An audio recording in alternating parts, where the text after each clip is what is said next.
Hello guys, good morning class. Next we will start the next topic, mumps. So what is the mumps? Mums भी एक viral disease ही है, जैसे कि मैंने आपको बताया मीज़ल्स, मम्स एंड रूबेला. ठीक है. So this is the also the communicable disease. So an acute infectious disease caused by a RNA virus. ये भी RNA वायरस से कॉज्ड होने वाली डिजीज़ है, जिसका जो जीनस नेम है वो rubula virus of the family. इसका फैमिली क्या है? पैरामाइक्सोवेरिडेई. ठीक है. So the organism has a predilection for glandular and nervous tissue. इस ऑर्गेनिज्म में nervous tissue and granular cells, ठीक है, उसमें सो प्री डायरेक्शन मतलब क्या होता है कि ये ग्रैंडुलर में एंड नर्वस टिश्यूज़ में ये काफ़ी ज़्यादा इससे अफेक्टेड एक्सपीरियंस फील कर सकते हैं. ठीक है. इनको यहाँ पे ये इसका बैड एक्सपीरियंस फील होगा if he has suspected through the mumps. अगर वो मम्स से अफेक्टेड हैं या फिर सस्पेक्टेड हैं तो इस रीज़न में उन्हें प्रॉब्लम एक्सपीरियंस करनी पड़ सकती है. जैसे कि आप स्ट्रक्चर में देख रहे होंगे कि इनका एक साइड का जो गाल है, अगर मे भी इसको हिंदी में जो आप लोग पहले बोलते थे ना गलसुआ, तो वैसे टाइप मतलब गाल जो है वो एक तरफ फूल सा जाता है. ठीक है. तो ये भी बोल सकते हैं. सो कॉन्स्टिट्यूशनल सिम्टम्स वेरी. इसको जो कॉन्स्टिट्यूशनल सिम्टम्स हैं वो काफ़ी हैं और मे बी अपीरेंट, और वो आपको ईज़िली दिखाई भी दे सकते हैं. The disease occurs through out the world. मैंने क्या बताया? पूरे वर्ल्ड में ये डिज़ीज़ अकर है. नेक्स्ट क्या है? एंड कॉन्स्टिट्यूशनल सिम्टम्स मीन्स होता है कि नॉन स्पेसिफिक जो सिम्टम्स होते हैं उनको हम कॉन्स्टिट्यूशनल सिम्टम्स बोल सकते हैं, क्योंकि ये एक नया वर्ड है. इसलिए जो नॉन स्पेसिफिक सिम्टम्स होते हैं लाइक वेट लॉस है, तो ये सारी चीज़ें आपकी इसमें अपेयर होंगी, दिखाई पड़ेंगी, ईजी आप देख सकते हैं. ठीक है. नेक्स्ट क्या है? Disease burden. मतलब ये कितना ज़्यादा वाइड रेंज में इसने स्प्रेड कर रखा है. In the most part of the world the annual incidence of mumps, जो साल का मम्स का इंसिडेंस है वो absence of immunisation is the range of 100 to 1000 cases per 10,000 population with the epidemic peak very 2 to 5 years. ठीक है. सो ये किस वजह से इसका जो साल का जो इंसिडेंस है वो इम्यूनाइजेशन के एब्सेंस की वजह से इसका जो इंसिडेंस है वो 10,000 पॉपुलेशन में जो इसकी रेंज है वो 100 to 1000 केसेस आपको हर साल एवरी 2 to 5 years में आपको दिखाई पड़ेंगे एक पर्टिकुलर एरिया में. ठीक है. सो नेचुरल इन्फेक्शन कन्फर्स आ लाइफ लॉन्ग इम्यूनिटी. ठीक है. मतलब ये लाइफ लॉन्ग इम्यूनिटी को बिल्डअप कर देती हैं. एंड एजेंट फैक्टर मतलब क्या है? कौन से एजेंट से ये कॉज होती है, जो कि मैंने आपको ऊपर ही डिस्कस किया था कि this is the RNA virus. ठीक है. और RNA वायरस में मैंने बताया था कि आपको पैरामाइक्सोवेरिडेई की वजह से ये कॉज होता है. ठीक है. So the causative agent myxovirus parotiditis is a parotid gland. ठीक है. Inflammation of the parotid glands. So it is the RNA virus of the myxovirus family. ये एक RNA वायरस है जो कि माइक्सोवायरस फैमिली का है. So the virus can B grown rapidly. और जो ये वायरस होता है वो काफ़ी ज़्यादा रैपिडली हमारी बॉडी में ग्रो करता है. चिक एम्ब्रियो और tissue culture. This is only stereotype. ठीक है. और ये स्टीरियोटाइप होता है. हाँ. अब आपका डाउट होगा कि what is the means of stereotype. अगर आपने फर्स्ट ईयर में बेस अच्छे से पढ़ा होगा तो you know about the stereotype, but फिर भी मैं आपको बताऊंगी कि what is the stereotype. So this is the mean of stereotype. Means एक टाइप का मतलब बोल सकते हैं कि बैड बिहेवियर और समथिंग लाइक दैट, ठीक है। कि मतलब यहाँ पे इसका रिलेशन है किसी भी मतलब like some times of waste चीज़, ठीक है, घिसी पिटी चीज़, ठीक है। सो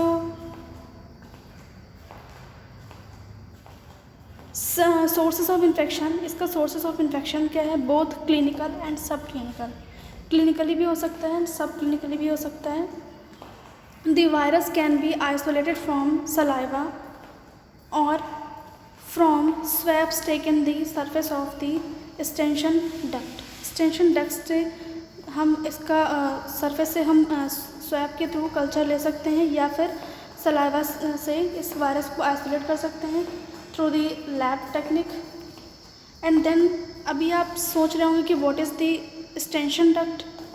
सो मैंने अभी आपको बताया ना कि पैरोटाइड ग्लैंड या फिर स्टेंशन डक्ट, जो कि ये सलाइवा से होते हुए जो इसका जो रूट होता है सलाइवा से होते हुए जो जाता है, this is the Stensen duct. So virus has also been found in the blood. ये आपको जो वायरस है ये ब्लड में भी दिखेगा, यूरिन में भी दिखेगा, ह्यूमन मिल्क में भी दिखेगा एंड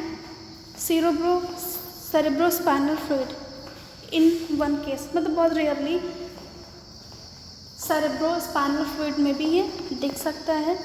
कम्युनिकेबिलिटी मतलब यूजुअली मतलब कितने दिन तक ये रहता है ऑनसेट के so usually 4 to 6 days before at the onset of parotitis, ठीक है। पेरिटोटाइटिस के बाद से आपको 4 to 6 days तक ही आपको दिखाई पड़ेगा ऑनसेट के बाद कि ये यूजुअली आपकी बॉडी में प्रेजेंट रहता है। And once the swelling has subside the case may be regarded as no longer infectious. So यहाँ पे जो स्वेलिंग है वो सबसाइड रहती है and the case may be regarded at no longer infectious, और ये बहुत ज़्यादा दिन तक की इन्फेक्शन प्रेजेंट नहीं रहता है, उसके पहले ही इसको हम क्योर कर देते हैं, ये ईजिली ठीक हो जाता है। मैंने आपको डेफिनेशन बताया था, it is the acute disease, ठीक है। सो नेक्स्ट क्या है, सेकेंडरी अटैक। मे बी इसका सेकेंडरी अटैक का चांसेस है वो है आपका 86%, ठीक है। 86% इसका चांसेस है कि ये हो सकता है सेकेंड टाइम। सो होस्ट फैक्टर क्या है, मैंने आपको ऊपर डिस्कस किया था कि इसका जो होस्ट फैक्टर है ये आपका माइक्सोपैराविरिडेई है। सो एज एंड जेंडर, मतलब ये कैसे एज में और जेंडर में ये आपको दिखाई पड़ेगा। तो mumps is the frequently seen among children, ये आपको बच्चों में चिल्ड्रन में दिखाई पड़ेगा at the age group of 5 to 9 years, ठीक है। 5 से 9 साल के बच्चे में आपको ये दिखाई पड़ेगा। And however no age is exempt if there is no previous immunity, अगर उनके पास कोई इम्यूनिटी नहीं है तो आपको ये किसी भी एज में दिख सकता है। The disease tends to be more severe in adults than in children. So mostly जो ये डिज़ीज़ है वो काफ़ी ज़्यादा अडल्ट में सिवियर रहती है देन इन चिल्ड्रन, बाद में बच्चों में। So what is the environmental factor, mumps is largely an endemic disease, ये मतलब पर्टिकुलर एरिया पे फैलने वाली काफ़ी ज़्यादा डिजीज़ हाईली डिजीज़ है। Case are reported throughout the year, और मैंने बताया कि इसका एनुअल रिकॉर्ड किया जाता है, तो ये एवरी ईयर इसके जो रिपोर्ट हैं वो केस जो हैं वो दिखाई पड़ते हैं। The peak incidence is the winter and spring, spring में एंड विंटर में इसका जो पीक स्टेज होता है इस टाइम पे ये ज़्यादा अक्कर होता है। नेक्स्ट क्या है, epidemics are associated with overcrowding, और ये ओवर क्राउडिंग की वजह से भी एसोसिएट होता है, दिखाई पड़ता है, तो उसकी वजह से भी ये होता है। इम्यूनिटी वंस अटैक क्लिनिकल और सब क्लिनिकल इन्फेक्शन, जैसे कि मैंने बताया मोस्टली भी मैं डिजीज़ पढ़ा रही हूँ, अगर एक बार वो आपको हो गया तो इसके लिए आप इसके अगेंस्ट आपकी बॉडी में एक इम्यूनिटी बिल्डअप कर देती है, जो सेकेंड टाइम पे वो काफ़ी ज़्यादा हेल्पफुल रहती है, ठीक है। अगर वो सेकेंड टाइम पे आता है तो वो ईज़िली क्यूरेबल हो जाता है, और मे बी वो ना भी आपको अटैक ना भी करे। So most infant below the age of 6 months, ठीक है, जो 6 मंथ्स से नीचे वाले इन्फेंट्स होते हैं उसमें, and immune because of maternal antibodies, months are immune because of maternal antibodies, ठीक है, क्योंकि उनके बॉडी में मैटरनल एंटीबॉडीज़ रहती हैं जिसकी वजह से उन पे ये इम्पैक्ट डालता है। मोड ऑफ ट्रांसमिशन मैंने बताया कि this is the also caused by the droplet, through the droplet.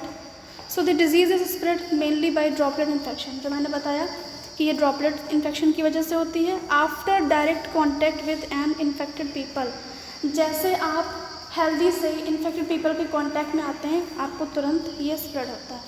Incubation period मतलब कितने दिन तक ये रहता है, वेरीज फ्रॉम 2 to 3 वीक्स, 2 से 3 वीक तक ये रहता है, यूजुअली 18 दिन।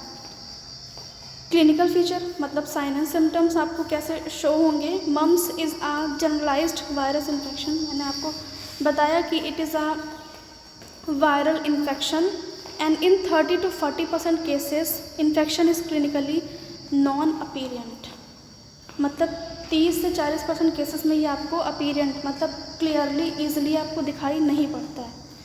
And in clinically apparent cases जिनमें ये दिखाई पड़ता है, it is characterised by the pain and swelling either in one और बोथ पैरोटिड ग्लैंड, ठीक है, पैरोटिड ग्लैंड में या फिर एक साइड में या फिर दोनों साइड में ये आपको पेन एंड स्वेलिंग प्रेजेंट होगी।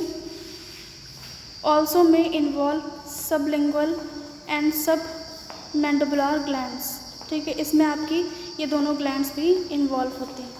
सो कहाँ पे इन्फेक्शन होता है, ये एक एरिया है पैरोटिड ग्लैंड जहाँ पे ये इन्फेक्शन अक्कर होता है।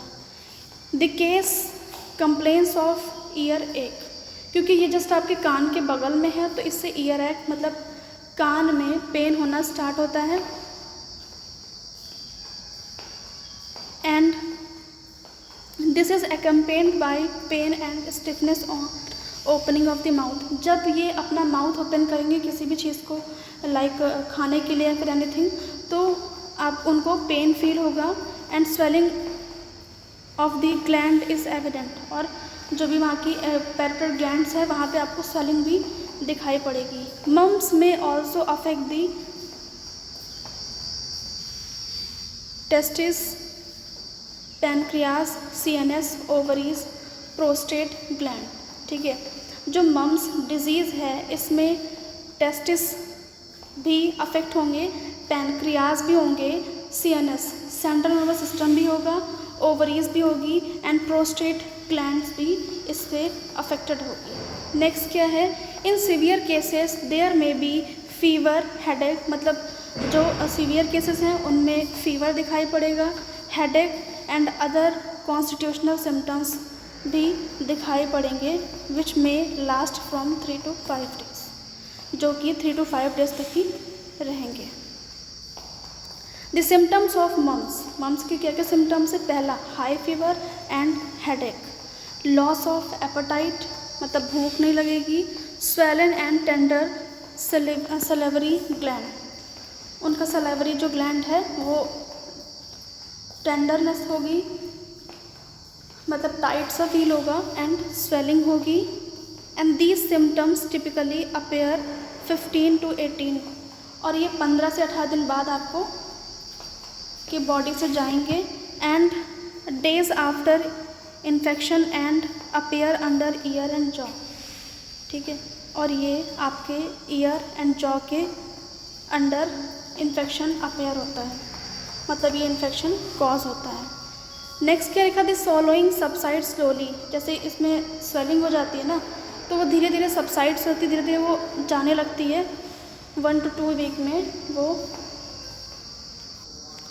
नेक्स्ट क्या है, complications. So complications are not serious, जैसे कि मैंने डिस्कस किया इसकी इंट्रो में डेफिनेशन में कि it is the acute infection, तो यहाँ पे जो सीरियस इसका सीरियसनेस इसमें कोई सीरियसनेस नहीं है। दे आर ऑर्काइटिस, ठीक है, टेस्टिस में इन्फ्लेमेशन होना, ओराइटिस ओवरीज में इन्फ्लेमेशन होना, पैनक्राइटिस मैंने बताया पैनक्रियास में, मैनेंजो इंसेफेलाइटिस मैनेंजस में, थायराइटिस थायराइड ग्लैंड में एंड न्यूराइटिस न्यूरॉन में, हेपेटाइटिस एंड मायोकार्डाइटिस। सो इसके कॉम्प्लिकेशंस इन जगह पे हैं। एंड नेक्स्ट वन आपका आता है कॉम्प्लिकेशंस विद मम्स। मैंने आपको बताया कि ऑर्काइटिस में क्या होता है, टेस्टिस में इन्फ्लामेशन हो जाता है, ठीक है। सो ये नॉर्मल टर्म्स लिखे हैं। So orchitis the inflammation of the condition cause swollen of one और बोथ टेस्टिकल्स, ठीक है। मेल के रिप्रोडक्टिव ऑर्गन में टेस्टिस में वन साइड या बोथ साइड स्वेलिंग आएगी। So it is the painful. And pancreatitis मतलब inflammation of the pancreas. Encephalitis जो कि मैंने आपको पहले डिस्कस किया, it is the inflammation of the brain. What is the prevention, क्या करेंगे हम प्रिवेंशन में? इसके लिए मैंने आपको अगर इम्यूनिटी पढ़ाई थी तो उसमें मैंने बताया था कि live attenuated vaccine, killed vaccine, never vaccine, तो बहुत सारी वैक्सीन्स हैं, उनके थ्रू हम इसको, तो इसके लिए जो वैक्सीन है highly effective live attenuated vaccine, ठीक है। लाइव एटेन्यूएटेड वैक्सीन को यहाँ पे इसको एडमिनिस्टर किया जाता है। The commonly vaccine is Jeryl Lynn RIT 4385 Leningrad -3 L लिजागार्ड एंड URB स्ट्रेन, ठीक है। ये वैक्सीन्स एडमिनिस्टर कराई जाती है।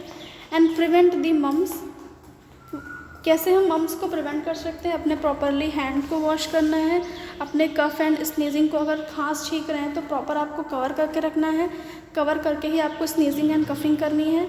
Stay home if you are sick, अगर आप बीमार हैं तो आपको घर पे रहना चाहिए। And don't share cups utensils ETC, अपने कोई भी चीज़ किसी से शेयर नहीं करनी है। Be up to date on your MMR vaccine, और अपनी टाइम से वैक्सीन एडमिनिस्टर करवानी है। नेक्स्ट क्या है? A single dose of 0.5 ml intramuscular produce detectable antibodies in 90% of vaccine.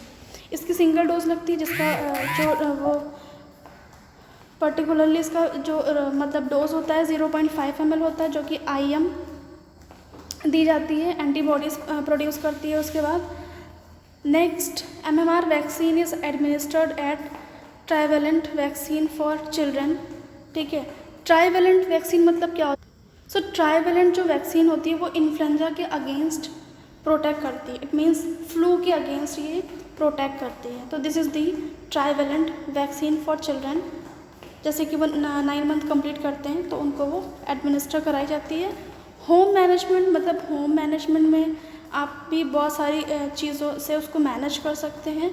And कैसे इसको कंट्रोल करना है? The control of mumps is difficult because the disease is infectious, ठीक है। क्योंकि ये इन्फेक्शियस डिजीज़ होती है इसलिए इसको कंट्रोल नहीं कर सकते। Before a diagnosis can be made, जब तक इसकी डायग्नोसिस नहीं हो जाती। How ever cases should be isolated till the manifestation subside, ठीक है। और इनके केसेस को जब तक के साइन एंड सिम्टम शो नहीं होते तब तक इनको आइसोलेट कर दिया जाता है। And measures should be taken disinfect the article use by the patient. अगर किसी पेशेंट को उन्होंने आर्टिकल यूज़ किया है तो तुरंत उसको डिसइंफेक्ट करना है अदर पेशेंट में यूज़ करने से पहले। And contact with be kept under surveillance, और अंडर सर्वेलेंस आपको रहना है। This is the all about the mumps. So I hope you understand. So if you have any doubts, so ask with me. Thank you class.